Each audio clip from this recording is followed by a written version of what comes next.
Caption দেখে ভাবছেন তো আজকে কি হয়েছে? জানতে হলে দেখতে হবে। চলুন দেখাই কি হয়েছে আজকে।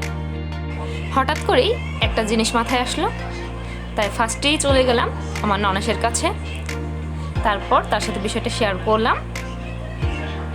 তার সাথে শেয়ার করার পরে সেও রাজি হয়ে গেল। তারপর আমরা দুজন মিলে গল্প করতে করতে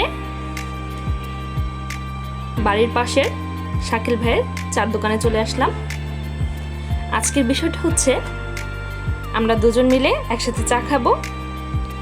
যার চা দেরিতে শেষ হবে সে আজকে চায়ের বিলটা দিবে, আর যে আগে খাবে সে তো ফ্রি।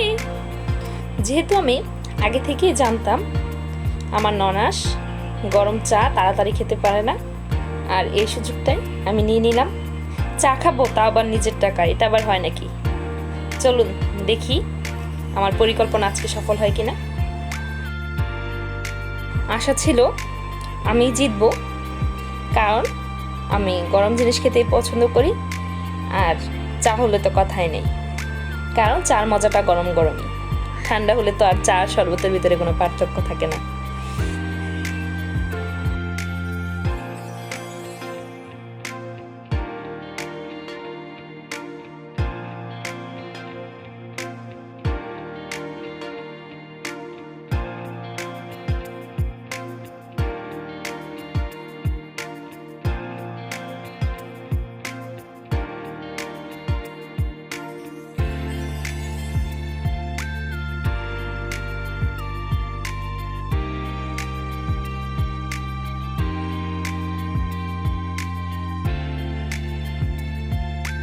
যাই হোক, অবশেষে আমি জিতেছিলাম।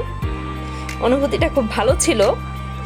আপনারাও যারা যারা গরম চা খেতে পছন্দ করেন তারা এরকম বাজি ধরতেই পারেন, কারণ ভালোই লাগে পছন্দের জিনিসটা যখন অন্যের টাকায় খাওয়া যায়। ভিডিওটা যদি আপনাদের ভালো লাগে অবশ্যই শেয়ার করবেন।